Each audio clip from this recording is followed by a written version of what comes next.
Bom, boa tarde. É uma honra e um prazer estar aqui no Conselho Federal de Medicina, aqui no Brasília. Agradeço o convite do Dr. José Elias, presidente da SBGG, a quem que fez o convite 48 horas antes, mas o senhor não sabe que alegria isso me proporcionou. Reagendei minhas audiências e cá estou para aprender com os profissionais da área de saúde esse tema que é tão complicado, tanto na área de saúde quanto na área do direito. Né? Esperando colocar meu slide.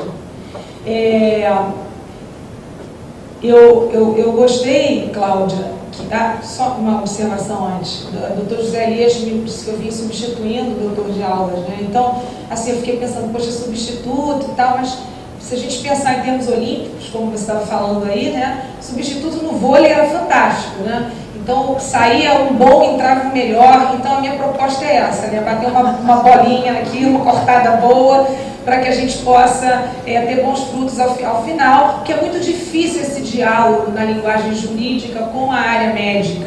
Eu exercito isso com Cláudia Goulart, de quem eu sou fã, mas como eu gosto de dizer, ela é um tubarão dos cuidados paliativos e eu, uma sardinha, né, tentando aprender e levar isso para o direito, que é muito difícil, né? Então, sou eu que tenho que passar, né? Essa questões legais da interdição jurídica, nós vamos fazer esse recorte aqui para que a gente possa conversar sobre alguns aspectos interessantes e depois abrir para o debate para outras dúvidas que vão surgir, né?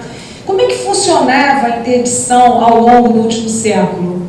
Todas as pessoas que tinham algum problema, seja de que ordem fosse, relacionados com a saúde mental ou com a sua funcionalidade, elas eram consideradas incapazes de forma absoluta. Não havia uma diferença entre um indivíduo e outro. O Poder Judiciário procurava proteger essas pessoas, mas colocando todos no mesmo balaio, né? Tinha um problema de autonomia, de entendimento, de compreensão, fosse que ordem fosse, seria considerado de forma absoluta. E o Código Civil de 1916, que não está mais em vigor, que foi substituído pelo de 2002, falava em loucos de todo gênero. E qual era o remédio jurídico que se concedia? Era a interdição, né? Que a palavra já diz, né? Se torna uma pessoa interditada, então ela não pode ir adiante na sua vontade, no campo civil, e ela nem respondia também no campo penal, né? Não ia presa, medida de segurança, enfim, mas através da curatela. Então nós tínhamos dentro do Poder Judiciário médico, normalmente um médico psiquiatra para auxiliar o juiz, e o perito tem uma função importantíssima dentro dos tribunais, né? Também questionada com a relação do médico e do juiz. Foucault fala nisso muito bem quando ele diz que o juiz se senhora do saber médico e o médico do saber jurídico. E há uma troca curiosa, né? Que pode, às vezes, não ser a melhor, né? Isso pode acontecer. E o juiz tem liberdade legal de não decidir de acordo com a perícia médica. Mas vocês acham que nós fazemos isso? Quem tem essa coragem, né, de após um laudo pericial, não decidir como o perito disse, doutor Gerson? Aliás, quero agradecer as gentis palavras aos juízes do início aqui, logo que chegamos, o senhor me fez sentir muito acolhida, elogiando os juízes. Normalmente nós levamos pedradas, né? Mas, enfim, o médico vem para auxiliar o juiz. Isso acontece até hoje. A internação era medida comum, que foi falado aqui. Hoje não se pode mais internar. Então, as leis, elas têm muito disso, né? O tudo ou nada. Ou pode ou não pode, né? E como já dizia, né, a virtude está no meio, não acontece, é muito difícil. As mulheres casadas, nós mulheres, nós éramos consideradas relativamente incapazes no Código Civil de 16.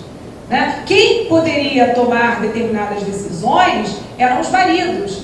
E, curiosamente, como quase tudo dentro da nossa sociedade, só mudou com relação às mulheres que queriam empreender, criar uma empresa. Então começou com a parte econômica, a mulher se tornar independente do marido, né? Mas até então éramos consideradas relativamente incapazes. Os surdos mudos também, e os pródigos também para os atos negociais. Aí veio essa lei, muito bem mencionada pela Cláudia Burlat, né, em 2015, que é o Estatuto da Pessoa com Deficiência, que veio como lei ordinária. E aqui eu fazendo uma parênteses, chamando a atenção com relação às resoluções do Conselho Federal de Medicina. Né? Resolução do Conselho Federal não é lei. Lei tem que ser votada no Congresso Nacional. E aí nós temos vários tipos de lei. Nós temos as normas constitucionais, que são supralegais, estão acima de todas as leis, e as leis ordinárias, aí vem decretos, e aí vem as competências. A lei só pode ser federal, se for de um tema X, de outro tema pode ser estadual ou ainda municipal. Mas nessa área, especialmente, nós vamos ter uma competência federal. Né? E a resolução do Conselho Federal de Medicina, ela é o quê? Ela é uma normatização dentro do âmbito profissional dos médicos. Ela cria obrigações perante os médicos, mas como qualquer outra norma, ela pode ser questionada. E é assim que eu ganho a vida. Né? Com o questionamento de uma lei, ou para ser aplicada, ou para não ser aplicada. Porque os entendimentos vão variar. E isso tem acontecido com essa lei. Os meus colegas estão assim revoltados, acham que essa lei, o Estatuto, é uma lei que vai desproteger as pessoas. Né? Eu discordo, eu sou totalmente favorável a esse Estatuto. Primeiro, nós vivemos num sistema normativo que nós temos que seguir leis. É diferente, por exemplo, da Inglaterra, que é um sistema da common law. Né? Nós temos que seguir leis. É claro que se essa lei ferir a Constituição, eu posso deixar de aplicar aquela lei justificadamente, com base num direito fundamental, numa norma constitucional. Mas eu tenho que dizer, os juízes têm que decidir de forma justificada sempre. Mas, curiosamente, chamando a atenção que esse estatuto, ele veio na linha de uma convenção internacional sobre os direitos das pessoas com deficiência, que é de 2009. Uma convenção internacional ratificada pelo Brasil, ela tem valor, se for tratar de tema de direitos humanos, ela tem valor de norma constitucional. Olha como é importante uma convenção internacional. Vocês acham que os juízes aplicam convenções internacionais nas suas decisões? Eu já respondo, não. Por quê? Por desconhecimento, por falta de costume. Não é comum. E é isso que a gente tem trabalhado dentro da Escola da Magistratura do Rio de Janeiro com os juízes. Para que, inclusive, eu já mencionei isso lá em Fortaleza, no Congresso, existe uma convenção internacional do idoso que é fantástica, que é uma convenção interamericana, que o Brasil assinou, porém ainda não ratificou. Ratificar é aqui, em Brasília, no Congresso. E se for ratificada, nós vamos ter um instrumento legal que conceitua até cuidados paliativos. Eu acho que isso é bom, né? Porque dá um norte. Mas isso precisa ser divulgado, as pessoas precisam saber que existe. Né? Eu imagino que os geriatras aqui presentes conheçam essa Convenção Internacional do Idoso. Olha como seria importante dar uma olhadinha nela, né? E aí, com esse estatuto, vem a mudança de paradigma. Qual é a mudança de paradigma? Ao invés de nós colocarmos no mesmo balaio todas as pessoas com problemas mentais como absolutamente incapazes, o Estatuto botou nesse balaio o seguinte: olha, essas pessoas todas são relativamente incapazes. Elas só não poderão praticar sozinhas os atos negociais, o troco na feira, a conta no banco. Agora, vocês acham que essa conta no banco, e já julguei muito processo, como que os bancos roubam as pessoas, não precisa nem ser idoso, mas roubam descaradamente, né? E a gente vai lá e investiga, tanto que hoje os tribunais entendem que se presume o roubo, que se o banco não roubou, ele que prove, né? Então é complicado, é uma situação dramática. Por quê? Porque a lei só protegia quem é interditado, a lei só protege quem é interditado. Na verdade, é isso que acontece. Se a família não interditar aquela pessoa, ela poderá continuar a ser explorada. Mas a lei também tem uma coisa positiva, que é Ufa, eu preciso de uma água. Estava aqui, né? Agora que é muito seco, né? Então, as pessoas interditadas, elas têm ali uma certidão, né? Elas não vão poder vender um imóvel quando tirar Por isso que a gente tira aquele monte de certidão quando compra um imóvel, quando vende um imóvel, né?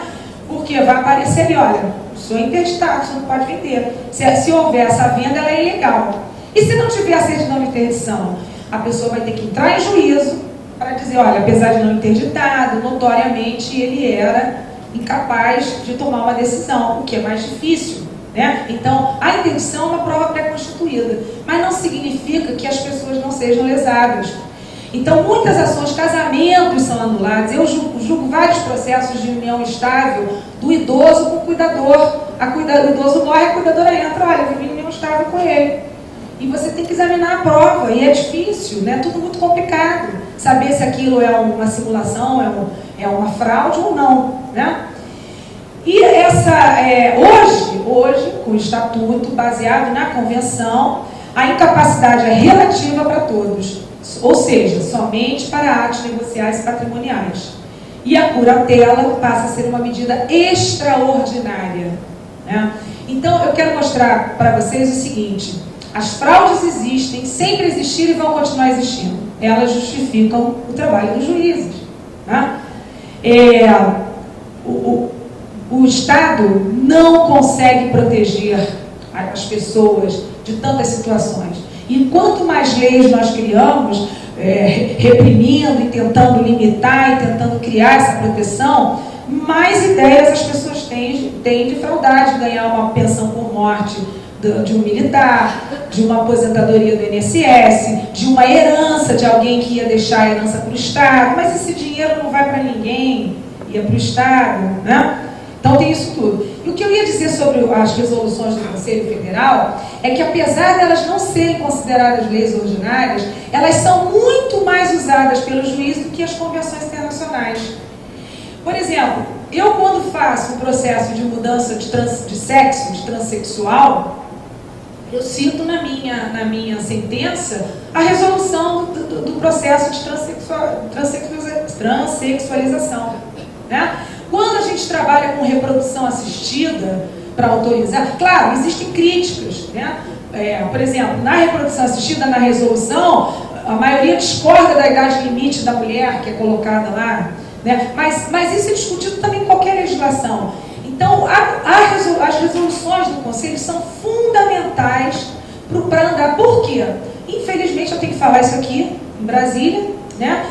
O nosso legislativo fica paralisado em questões que têm uma repercussão nos votos, né? Não se discute aborto no Brasil, não se discute eutanásia no Brasil, não se discute temas importantes.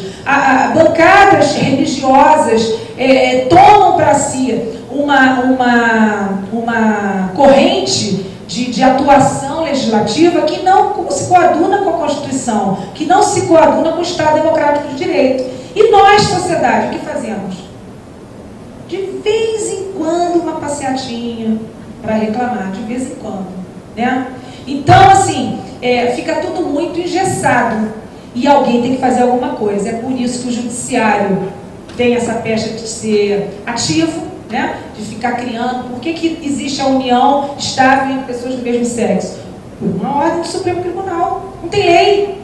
Até hoje não tem lei. Aí em seguida veio o casamento. Por quê? Porque o Supremo Tribunal, o CNJ, assim fez na pessoa do então presidente, que era o ministro Joaquim Barbosa. E tantas outras coisas que eu poderia mencionar aqui.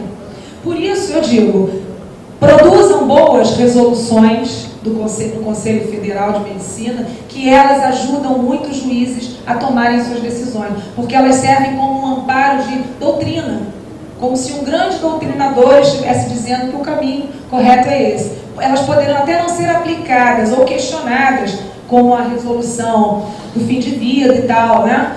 Mas, em algum momento, algum juiz vai reconhecer o valor daquela resolução. Pois bem, nessa lei, qualquer indivíduo, isso está expresso na legislação, qualquer indivíduo tem direito ao próprio corpo, à sexualidade, ao matrimônio, à privacidade, à educação, à saúde, ao trabalho, ao voto. Mas assim, se nós formos pensar, sempre teve, né? Por que o demenciado não ia ter uma relação sexual? Pode um demenciado se relacionar sexualmente? Que eu também estou falando aqui. Pode? Acontece? Então, era a lei que ia proibir, mas agora o legislador diz assim, o juiz não pode mais proibir. O que acontecia na prática? A pessoa deficiente mental, eu tive um caso desse, tive vários, mas um caso específico, o rapaz se relacionava com a moça, ela engravidou, e aí eles entram na justiça, acho que foi ela que entrou, para reconhecer a união estável e para registrar o filho. Aí se descobre que o filho não era dele, e ele tinha registrado, não, desculpa, a história é, ele foi e registrou o filho, e o filho não era dele, mas ele queria assumir esse filho como dele, né? A chamada adoção brasileira. Não, a saída qual era? Não, ele tem problema mental, não pode.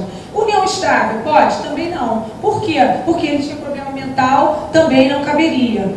Mas aquilo aconteceu de fato. União estável é situação de fato, é igual posse. Posse é fato, não é propriedade, não tem um documento. Igualzinho. Mas hoje já querem igualar a união estável com o casamento, né? Então, cuidado com o namoro, né? Cuidado, porque a gente não pode mais nem dormir na casa do namorado, porque pode caracterizar a união estável. Você compra um apartamento naquele período, nossa, você vai responder o processo e a tentativa de dividir aquele imóvel nos termos do que seria um casamento. Então, assim, o direito ele protege, mas ele também limita a nossa autonomia, né? E o maior problema é com relação ao voto. Os juízes enlouqueceram com relação ao voto. Mas como que eu vou deixar uma pessoa ir votar na cabine e alguns precisam de auxílio para digitar naquela maquininha? E aí eu pergunto, gente, eu sou juíza há 23 anos, eu fiz eleição, fui juiz eleitoral naquela cidade que o Eduardo Paz disse que era uma porcaria, Maricá, e que eu adorava trabalhar lá, na urna de lona. Vocês imaginam o que era a contagem de voto num município pequeno para a eleição de prefeito e vereador, em que o prefeito ganhava com 2, 3 votos de diferença. E a apuração, né, as pessoas em volta da mesa, e uma juíza lá, eu, né, novinha, sem experiência, uma loucura, né? E o povo querendo invadir a quadra de votação. Vocês acham que lá não havia fraude? Vocês acham que as combis não vinham cheias de pessoas com voto de cabresto? Vocês acham que as pessoas não iam votar? Isso é história verídica, né? Pegando o santinho no chão, é nesse que eu voto. E qual é a diferença? Aí, não, mas vai encher uma Kombi de deficiente mental, de demente. Ué, mas já fazem isso. A diferença é que não tem que não são deficientes mentais nesse sentido, né? É essa a diferença. Então, assim, fraude sempre existiu, sempre vai existir, né? Isso vai garantir o emprego dos advogados, dos juízes, dos promotores. Por isso que nós estamos lá, né? Agora, curiosamente, outra coisa, a gente protege uma criança com relação à questão da reprodução. A gente, então as pessoas podem viver seu, aí que bate a outra, né? A outra situação, que é a do casamento. O que eu ouvi? Que uma jovem com problemas mentais se casou, fez a cerimônia, casou de noiva, e eu fiquei animada. Falei, pô, olha, acabou de sair, eu vou me informar sobre isso.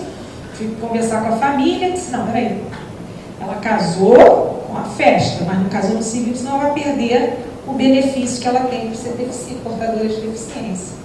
Aí eu, caramba, olha o outro problema. Então as instituições têm que se adaptar a isso. Por quê? O maior número de ações de interdição são propostas para pedidos de pensão, de LOAS, né, da assistência social. Então, o órgão público exige, olha, só vai ganhar a pensão se vier uma interdição. Aí o sujeito vai na vara pedir, né? A maior parte das interdições são nesse sentido. E vem uma novidade nesse código, nesse estatuto novo, que é a tomada de decisão apoiada. Isso realmente, para mim, é revolucionário. Por quê? Primeiro, a iniciativa da pessoa com deficiência. Ela vai escolher 2 pessoas da sua confiança para apoio nas decisões da vida civil. E é por tempo determinado. Aí os juízes ficam histéricos. Ai, meu Deus! Então o processo vem e dali a 2 anos, 1 ano ele volta? Sim. É isso que vai acontecer. Como acontece agora com as crianças que ficam em abrigos e que não podem se eternizar sem serem adotadas. E aí o processo vem a cada 6 meses para ver a situação daquela criança. Alguém tem que estar tomando conta disso, né? Alguém tem que estar de olho nessa situação. Aliás, nesse aspecto da tomada de decisão apoiada, ele tem que entrar com o processo. Eu acho que a gente vai evoluir para que isso não seja só feito judicialmente, que possa ser feito extrajudicialmente. Mas essa tomada de decisão apoiada, no meu sentir, pode justificar as diretivas antecipadas de montagem, porque nós também não temos lei. Nós não temos lei do testamento vital, e esse tipo de situação pode respaldar, olha, eu quero tomar decisões, eu vou nomear tais pessoas para que cumpram os meus desejos, que são esses com relação ao meu fim de vida. E não vamos esperar que o legislador faça uma lei diretiva antecipada de vontade, porque tão cedo isso não vai acontecer. Bom, ainda esse estatuto prevê o processo de reabilitação como um direito do portador, da pessoa com deficiência. Olha só, parece óbvio isso, né? Eu não sei, a demência você já disse que não tem possibilidade de ser revertida. Se existiria algum tipo de doença mental que pudesse ter ou uma reversão parcial, ou que a pessoa preservasse sua capacidade funcional. Porque é exatamente essa diferença, né? É o que você pode fazer, né? E esse processo de reabilitação, ele passa a ser um direito. Então, o curador, que era nomeado sob a lei antiga, ele parecia que só tomava conta disso, do dinheiro, né? De deixar a pessoa comendo, como foi falado aqui hoje, levar as refeições. Não, a lei agora diz, tem que haver um processo de reabilitação, seja em que proporção for. Não é para a pessoa deficiente física voltar a andar, voltar a enxergar, mas melhorar a sua condição, que é um trabalho que os fisioterapeutas conseguem fazer, e a pessoa deve se obrigar a isso, né? E outros tantos, terapias, etc. O SUS e o SUAS, o SUAS é o da assistência social, né? Devem promover ações articuladas para garantir as políticas públicas e plena participação social. Então, essas instituições têm que se adequar à nova realidade. Não é mandar a pessoa na vara para pegar uma interdição, porque agora ela já não pega mais somente para atos negociais. E é capaz ainda de exigirem essa, né? A gente tem que partilhar a responsabilidade. Vedada toda forma de discriminação. E isso aqui que eu reputo muito importante, a avaliação biopsicossocial. Não é uma avaliação médica.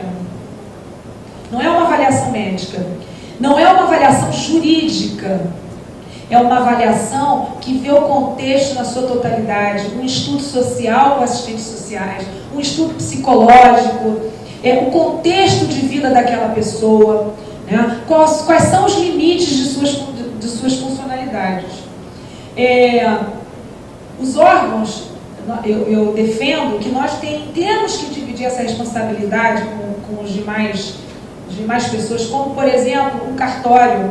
O cartório de registro civil, de casamento, de testamento, eles precisam dividir essa responsabilidade com os juízes, porque o direito ele tem um mecanismo interessante.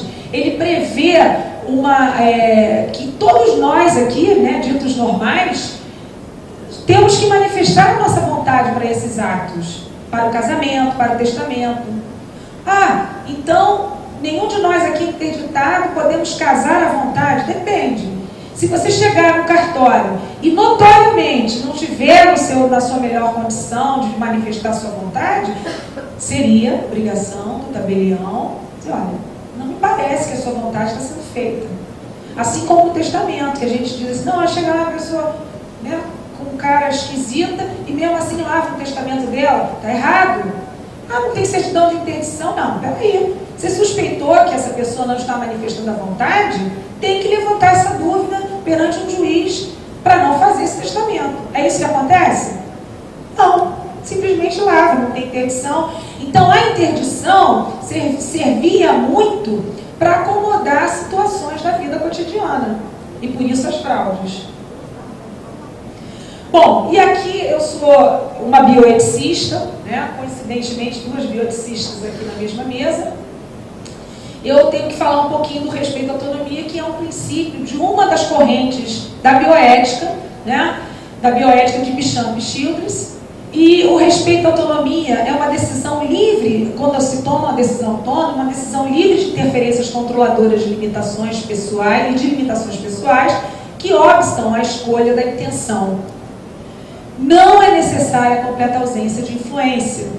Tem que existir um grau de entendimento e liberdade de coerção. Eu tenho que entender alguma coisa. Aquele personagem trazido pela doutora Cláudia Burbato, que a imagem vai se dissolvendo, a percepção, o grau de entendimento não está acontecendo. Então essa pessoa não vai poder tomar uma decisão daquela outra ordem. Algumas ela vai, talvez na ordem da sexualidade, né? Mas casar, ela não vai conseguir manifestar uma vontade livre de influências, né? Quando eu converso sobre isso com os colegas, eles dizem, você tá... Então a pessoa está lá em coma, ela pode casar? Sim, ela pode. Não quer dizer que ela vai casar, que ela vai levantar da cama e vai para o cartório casar, né? Mas todas as pessoas vão ter aquelas liberdades preservadas. Se ela vai poder exercer ou não é outra conversa. E aqui, nós temos que lembrar que uma decisão totalmente autônoma é um ideal. E se nós exigíssemos essa total autonomia, nós privaríamos atos no mundo prático. Hoje de manhã, conversando com o Dr. José Elias no café da manhã, estava lembrando o seguinte: quando a gente vai comprar uma coisa qualquer, um bem de alto valor, e consulta seu marido, sua mulher, né? E a mulher não gostou, não gostei desse carro, mas é um carrão, custa 150 mil reais, eu quero esse carro, mas não gostei, não tem espelhinho aqui, não tem não sei o que lá, é muito grande, não dá para estacionar.